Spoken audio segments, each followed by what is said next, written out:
Hi, and welcome to SHOWstudio's live panel discussions. In these discussions, experts from across the industry discuss and debate the most important shows on the fashion schedule. Today, we're going to be closing the couture season and discussing Pyer Moss. I'm SHOWstudio's features editor, Hetty Mahlich, and I'm joined by some brilliant panelists today. And I'd love you guys if you'd introduce yourselves. Let's start with you, Darkwah. Hi everybody, my name is Kyei-Darkwah. I am a non-binary, multidisciplinary artist and content creator. And yeah, I previously worked in fashion as well. Priya? Hi, I'm Priya Elan. I'm the deputy fashion editor at the Guardian newspaper. Amazing. Thank you guys so much for joining me. So I'm just going to pad out the brand a bit for viewers that might not know. Pyer Moss is a New York-based brand headed up by the designer Kerby Jean-Raymond. It was launched in 2013, and I think it's a really interesting brand to be talking about because Kerby very much thinks of it not necessarily as a fashion brand, but as an art collective and of himself as kind of an artist. And the runway he's very much always used as a space for social commentary and activism.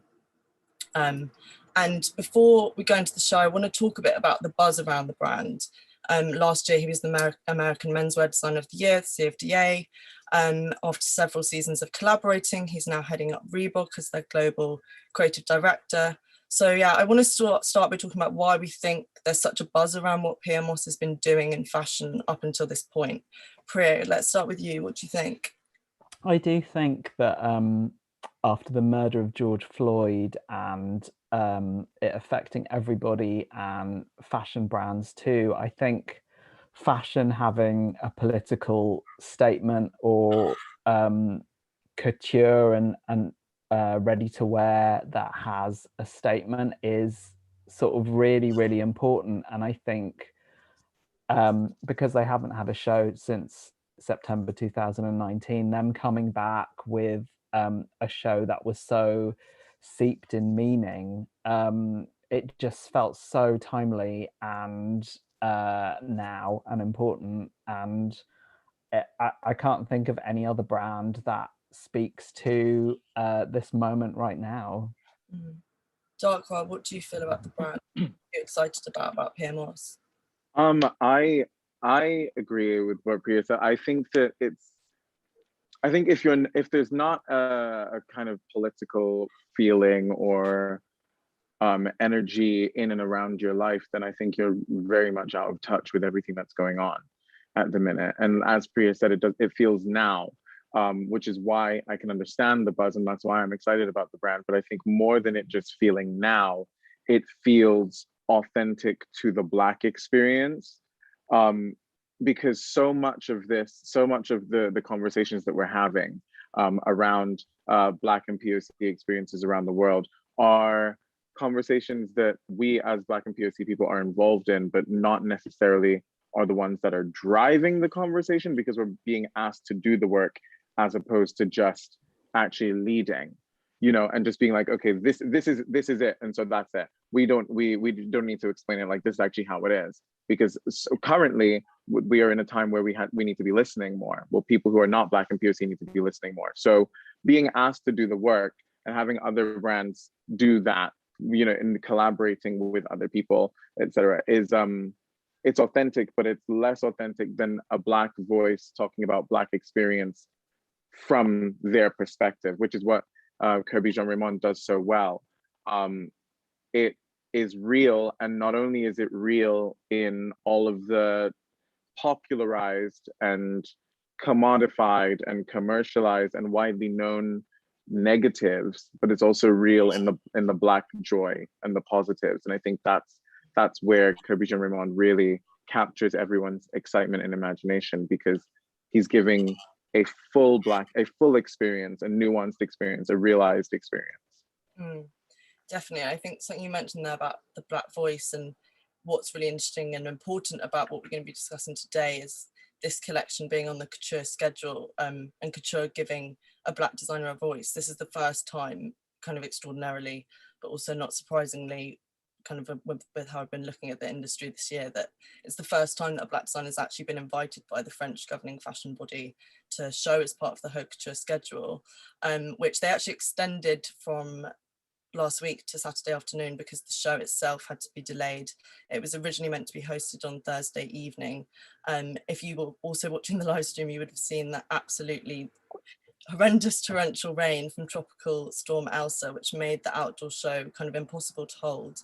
So it was moved to Saturday evening, just outside of New York, and PMOS always kind of hold their shows outside of the hub of fashion centres. So this was about an hour outside of Manhattan, where fashion shows are usually held in New York. And yeah, that's not unusual for Kerby. He's very much, you know, always makes a statement about not assimilating into the mainstream. And this show is held at the Villa Levaro, which is it was built in the 20th century for Madam C.J. Walker, who was one of America's first female self-made millionaires. She had this beauty and hair product empire. And there's actually a new kind of drama documentary on it on Netflix, if you watch it, which is really great, which is quite a good view into that.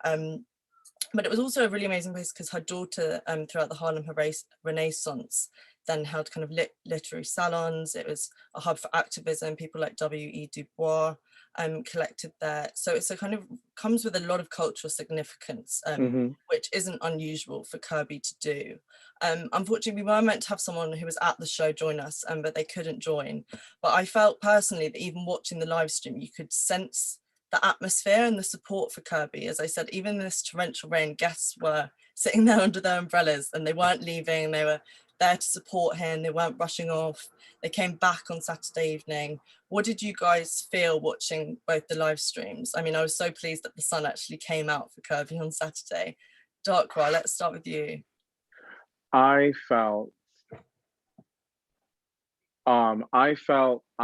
like I was looking at flashbacks of my life and visiting my grandma and just like imagining all of like weird and wonderful and cool things, but like also looking at it from a perspective that I also was older and wise into the world and had gone through all of the like crap that you have to go through as you're growing up. You know, like I actually audibly yelped when I saw the creamy peanut butter come down the runway, because as a Ghanaian as well, like peanut butter soup is something that like my grandma used to make all the time. And I feel like in every Black or like POC household, I can't speak for everybody, but I feel like in every one that I've been in, there's always like a large jar of creamy peanut butter. And it just made me feel like I was home. Like it felt really affirming. Also like, you know, it's funny, I was having a conversation, I'm just gonna segue a little bit just because I think it adds to the point. I was having a conversation with a friend of mine earlier today about my experience as a non-binary person and feeling very singular all the time. And like feeling like, you know, I move through the world and I am seen a certain way and therefore this is how people interact with me. And when it comes down to actually feeling like I have someone that fully understands my experience, I don't feel like I get that a lot, right? And so having had that conversation this morning and then watching this show and then seeing all of this just felt really affirming all over again. I was like, okay, there is still community, there's still home, and there's still a sense of that. It was very grounding for me to watch it and see everything. It was even more grounding and humbling to think that the final piece of a couture collection was completely covered up by a fridge that said, "But who invented Black trauma?" That the only thing you could see was the back of it, because you would only be allowed to see the back of it if you could break through what the metaphorical shell of said fridge and actually see what's inside. You know, it was very moving for me. I mean, maybe let's kind of jump forward a bit, because I wanted to leave the collection for a bit, but I think no, perfect. But let's talk about that a bit, because I think it's interesting thinking about when you're viewing this and the couture schedule and thinking about, you know, what were you guys expecting from Kerby for couture? Because this is quite a, not in terms of messaging, but it's quite a departure visually and aesthetically for Kerby. You know, usually he wears quite, you know, quote unquote, ready to wear wearable clothes, while these are really kind of artistic statements. What were you guys expecting from couture when you heard that PMOS was doing couture? I mean, No, go sorry. ahead. I, No, go I, ahead. I think because on Thursday I caught some of the Elaine Brown, that she was a Black Panther who did a speech, and there was a post on Instagram, and she did the speech there, but then in the rain, but then that was rained off. But so I was expecting something super serious, and what he created had loads of humor and joy about it, and I found that completely unexpected. I was not expecting that, and the structures of that, and the 3D-ism and the post-modernity of that, I loved it so much in a different way to the way I thought I would love it. So yeah. I mean, thinking about the lot, because I think I did another Pyer panel with SHOWstudio before, and thinking about that, and then thinking about this progression, thinking that okay, now it's couture. I was like, again, coming off what you said, Priya, knowing that there was a Black Panther actually speaking, you would expect seriousness, but then at the same time, because the Kerby Jean-Raymond does see himself more as an artist, you would expect an artist to want to subvert the first thing that they've actually presented to you. And so I was just expecting to be a little bit thrown, and I didn't expect to be as thrown as I was, because what he did was out of a fight that was born of Black trauma, i.e. the Black Panthers being born to stand up against injustice. He created Black joy and taking us through the bottle caps that are like seen on the floor in barbershops after hours because guys are drinking super malt and talking, or like the Ludo boards that, like, if you're like sitting on the corner of the block, like you see like two old men playing, and then you end up learning to play that game, or like all of that. I expected a message to be conveyed. I didn't expect a message to be conveyed in such a way that was so childishly imaginative, but in all of the best ways. Yeah, and I think for me, from a news perspective, I'm so used to covering stories about Black trauma that I was expecting something dark, and it made me think, hang on, this is about Black joy, which is something he alluded to in the show notes. And it forced me to rethink my perceptions about, when we talk about race, we forget about the joy. Yeah, very that. We because also knowing the level, it's funny, it's kind of a sad thing that perpetuates itself, because in knowing the levels of trauma that we have experienced amongst ourselves, we also know the levels of depths that we can bond, but bonding on trauma is so weak, and bonding on all of the joy that is put on this runway, and all of the joy that all of the stuff that was on the runway then invokes within you, is so much deeper. And I think it felt deep, and it felt moving, and it felt like we needed to connect. And that's what I got from this show, because it made me feel grounded, like I was part of something. Should we talk a bit more about some of these incredible looks? Yeah. I don't know, it was kind of all about Black innovators. Kerby had been looking at a list from the Library of Congress and recognizing loads of names that he didn't even know, and it was really, his shows are always very much directed at the Black community, and he wanted to kind of educate his own community and remind them of this Black excellence and these amazing people. And as you guys kind of tapped on, some of these looks are quite so literal representations of some of these inventions, and they're so fun and playful. Darkwah, you said that the peanut butter was one of your favorites, but what are some other looks that you guys kind of made your jaw drop when you were watching? I mean, the fridge, because it had the humor, and then it had that message, which was so deep. So you had those binaries together, and for me that was the most incredible one, because it spoke to the 360 experience. I also very, very much loved the roller coat with the robe. Yeah. And I loved it just because, like, so I personally have gone through like a bit of a journey with my hair. And I think all people of color have, from like when we're young. It's like, okay, we can do whatever we want with it. We can do whatever we want. Then we go to school and it has to be tamed. And then we become teenagers and we're like, we're not going to tame it the way you want to. So now we're bleaching it and perming it and straightening it and cutting it and all of this stuff. And like so much of our existence as we do move through the world is actually informed or communicated through our hair. And so looking at that, like this big thing that's supposedly of hair and rollers just like cascading down over the body, it's almost like engulfing it. It's like you're kind of becoming one with your experience as opposed to communicating your experience through something. You know, it was nice. It was really lovely. Sorry, I got very emotional at this show. I think that dress took like 4 months to make or something incredible like that. Oh wow. Yeah. And I think that's also what's interesting, is that I think you can, you know, when people speak about couture, it's so much about the craftsmanship. And I think there's a lot of visual statements being made here, but underneath that, there's still the craftsmanship there and the real kind of handwork, I guess. Yeah.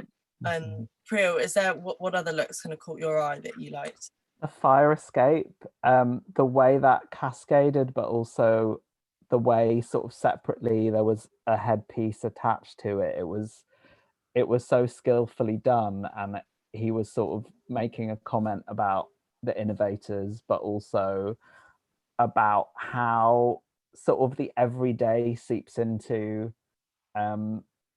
you know, our clothes. And I made the point in my show report about clothes being armor, and I think that is true for me and maybe other people, that clothes can be a protection, especially as a person of color, against being hurt, and the vulnerability of that. And those sort of things were really meaningful and made me think about that when I was watching.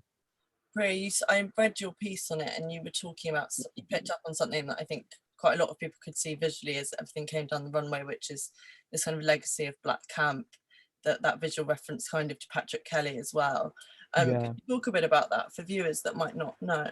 So I think Patrick Kelly was one of the things that made him really interesting, was he played with quite controversial images like the Black Mammy, and reappropriated them in his clothes. And even looking at them now, I wasn't alive during the time when they first debuted, but you sort of do a double take, because you're like, how am I supposed to perceive this and take this in? There's a lot of humor there, there's a lot of darkness in there, there's a lot of commentary. And I think I felt like Kerby was doing the same thing. Like, there's so many layers to what he was saying with these clothes. And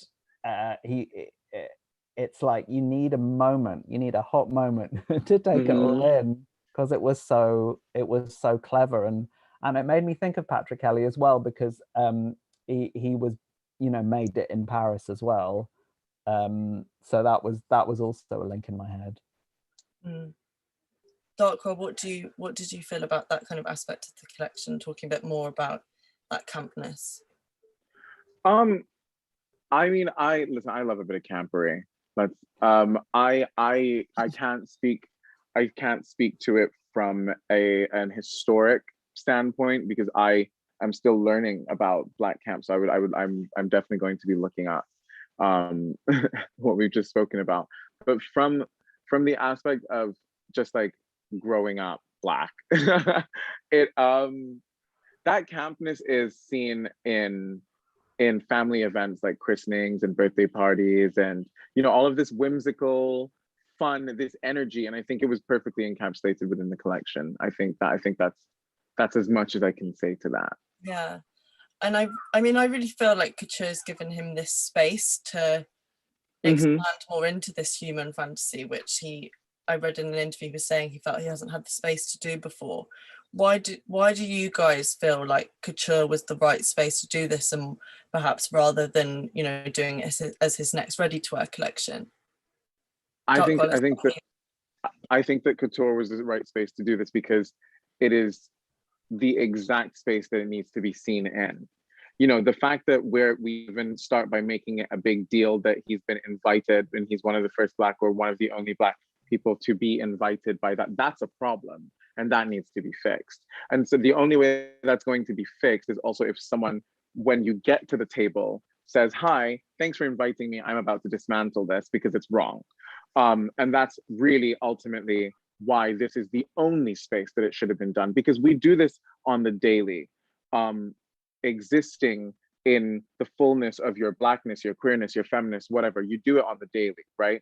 So, and that's what he does in his creation and who he is as a person. He exists in himself and in his lived experience on the daily. And so doing it for ready to wear is putting what you experience on the daily somewhere that people see it on the daily. It doesn't make sense.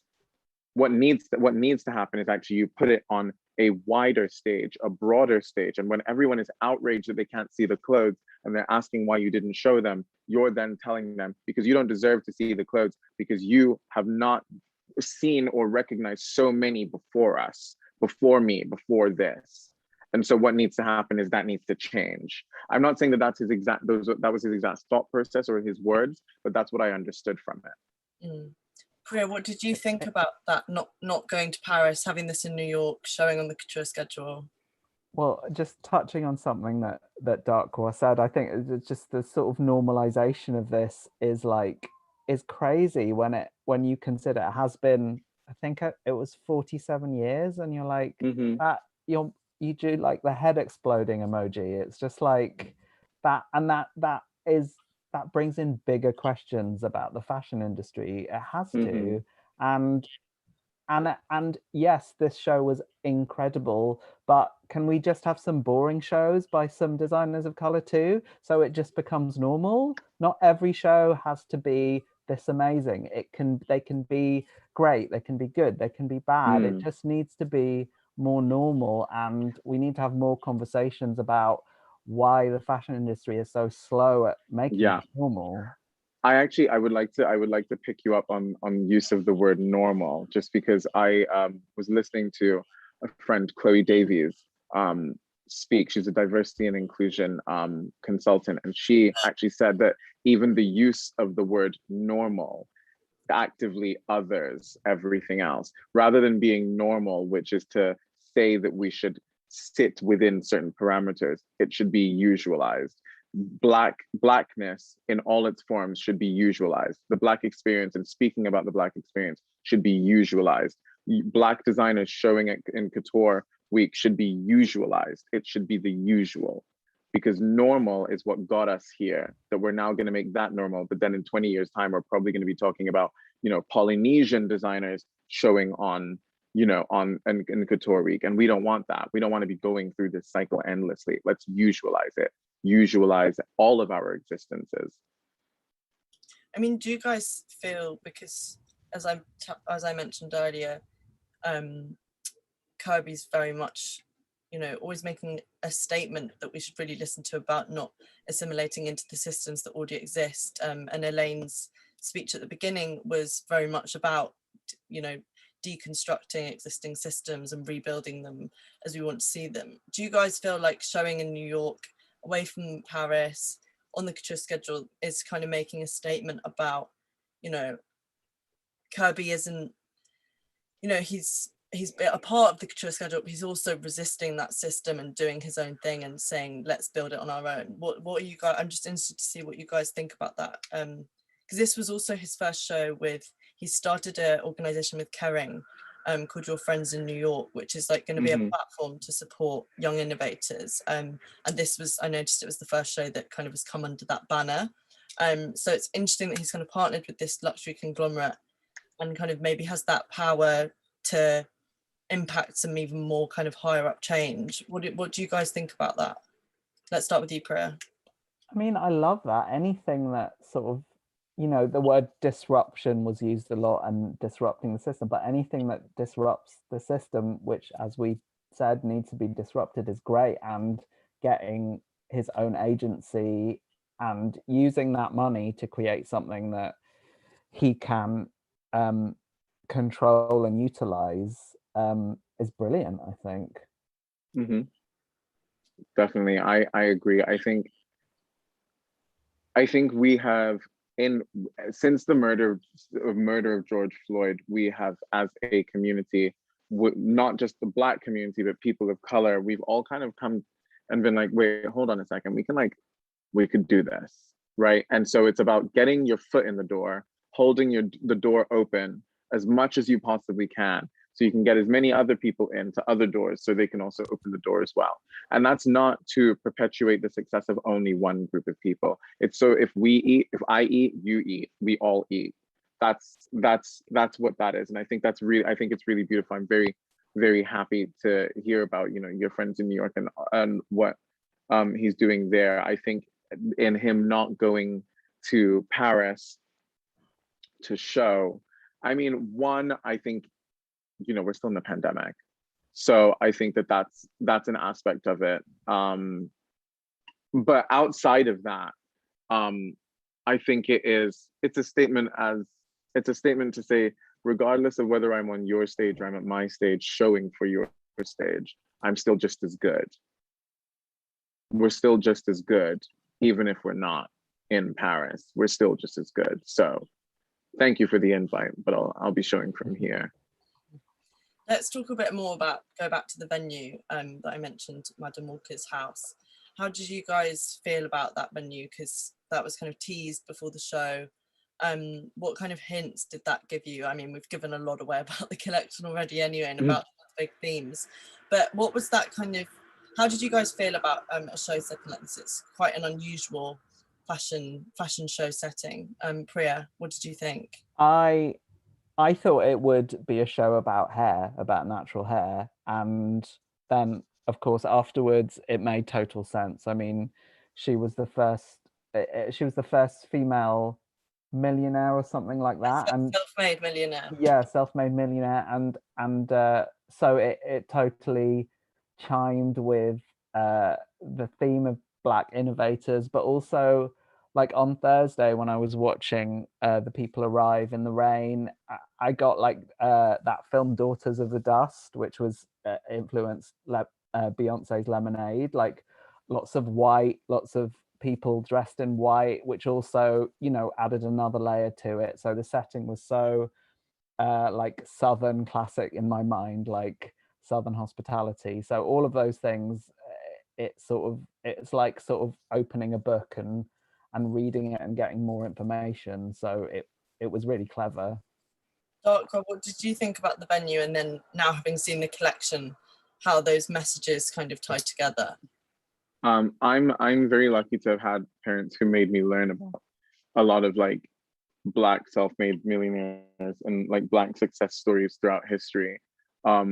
So when I heard that it was going to be Madam C.J. Walker's estate, I knew it was going to be about community, because that's how she sold. That's how she made her money. She made her money by actually going and talking to these women and being in hair salons and actually being with them and knowing how they live and like sharing stories, building trust within not only the brand, but her as a person. So I knew it was going to be about community. And having seen the show, I am, again, it did excel the sense of community that I thought it would give us. I thought it would give us serious community. I thought it would give us, we have to fight. I thought it would give us all that, but it gave us like soft moments in a living room and, staring up at like old curtains in your grandmother's house, or, whatever, like that. So that's what it gave us. And I think it was really nice. It was very surprising, the angle that he took, but all nonetheless still rooted in community. And I thought it was beautiful.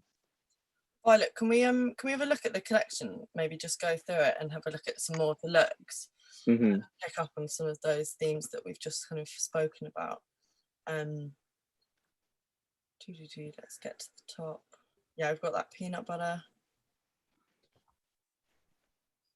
Yeah, so I mean, that opening look, that's kind of the single-use bottle cap, which is invented by Amos E. Long. I mean, I love this because it's kind of endless references that then you can go off on your own wormhole and research. And I think that's, that's kind of fashion at its best, is when it connects back to society and culture and actually makes you think of it. It's like Easter eggs, isn't it? Like, or like a Frank Ocean line that has so many like hidden secrets that you have to like go on Genius and research Yes. or whatever. Oh my God, I love that I'm not the only one that does that. What else have we got? Should we have a scroll, Violet? Just go down. Yeah. I love the I'm not sure where it is. I know you love that chessboard one as well, Darkwah. Oh, it was a Ludo board.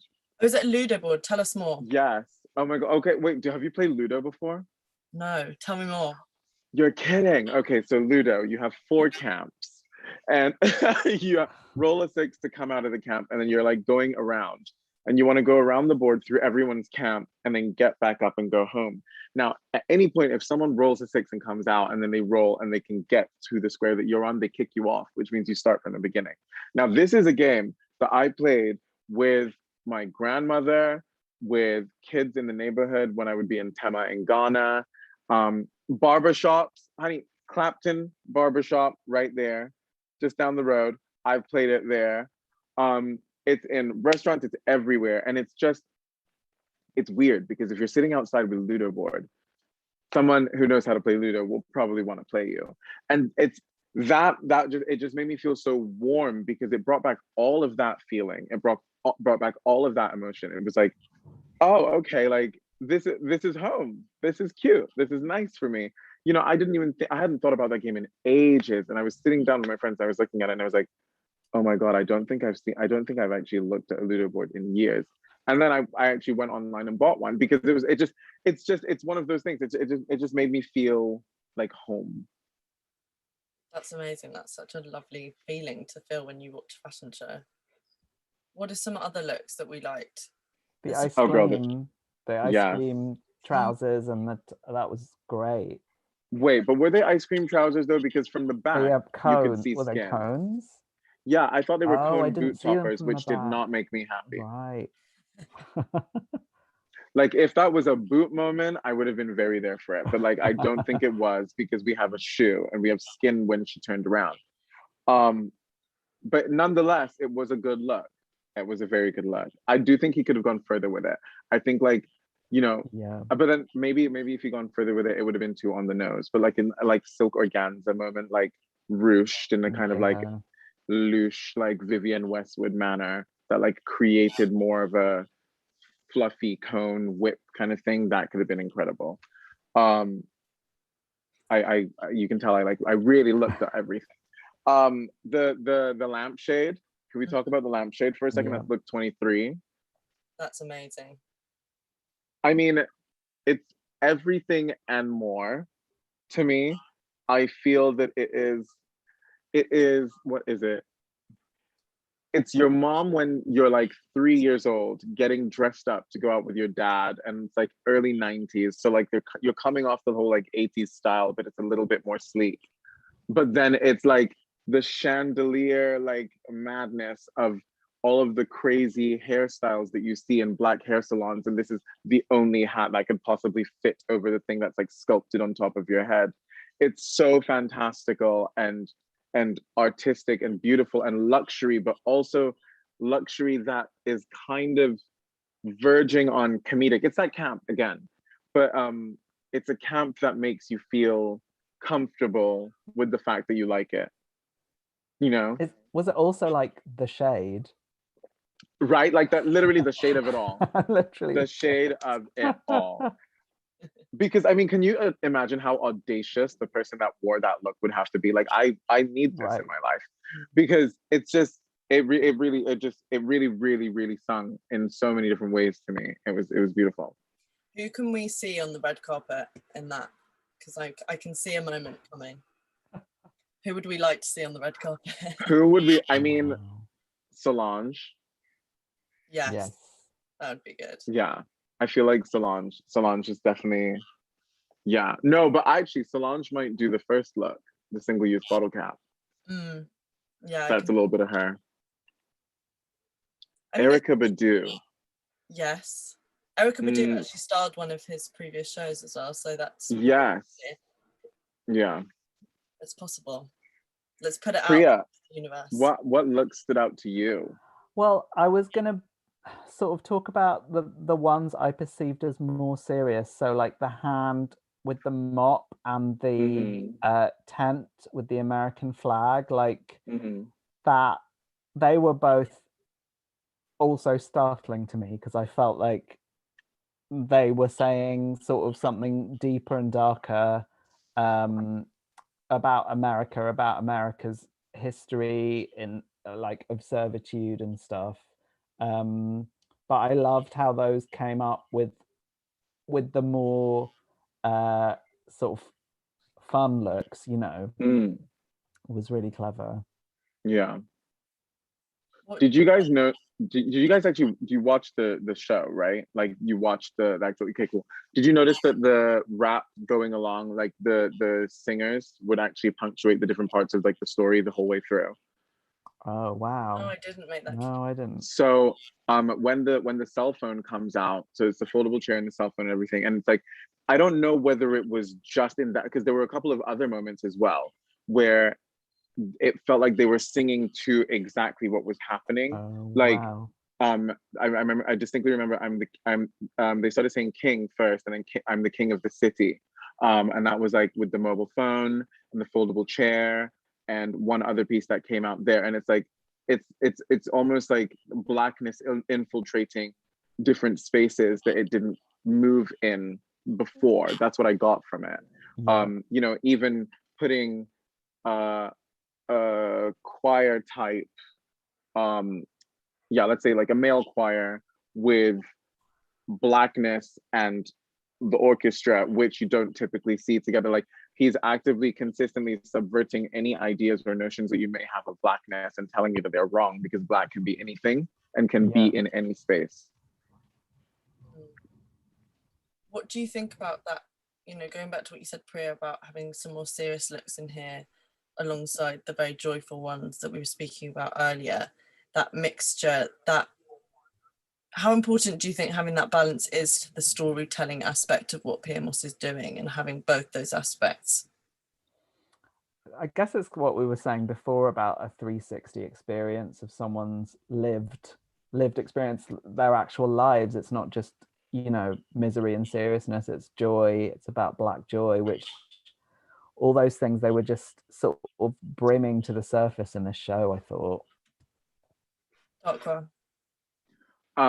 Yeah, I couldn't say it better than Priya's just said it. I think it's just a beautiful testament to black joy, and it's one that we don't often see, and one that I think needs to be spoken about more, and one that needs to also be listened to more, because I don't think it's necessarily not spoken about.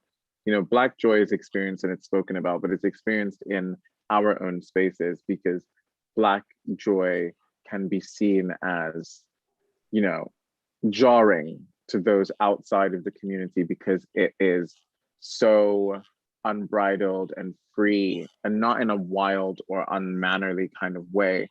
It's just more that, because when we feel joy, we really feel it, because there's a lot of exhaustion just moving through the world as black and brown people and people of color. So bringing black joy to the stage in such a way that is so artistic, so nuanced, so clever, but still unbridled in the fact that it's so imaginative, usualizes black joy to so many others who couldn't even fathom thinking about it, because they'll be listening to conversations like this about it. Before we kind of draw to a close, first I want to ask you guys if there's any more looks that you're dying to talk about that we haven't covered, because they are all absolutely fabulous and there's a lot to talk about.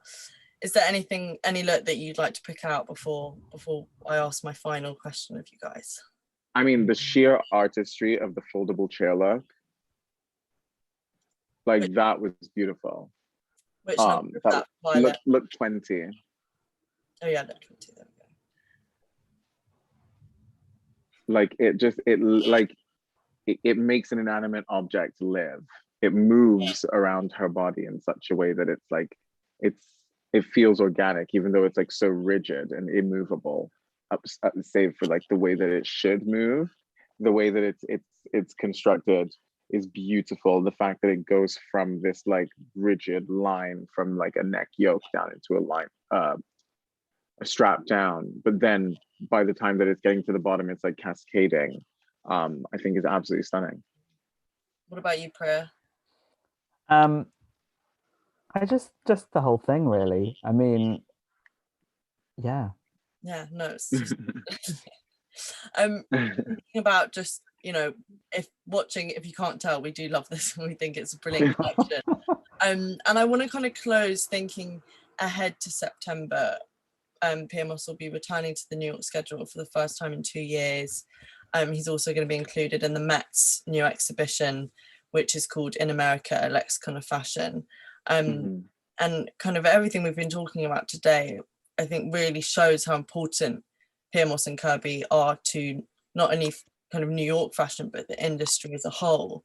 And I was just quite interested thinking about his place in that lexicon of American fashion and fashion at large, and what you guys think, kind of to summarize and to close, what his importance is to fashion at large, looking forwards and looking to kind of a better future for the industry. Priya, let's start with you.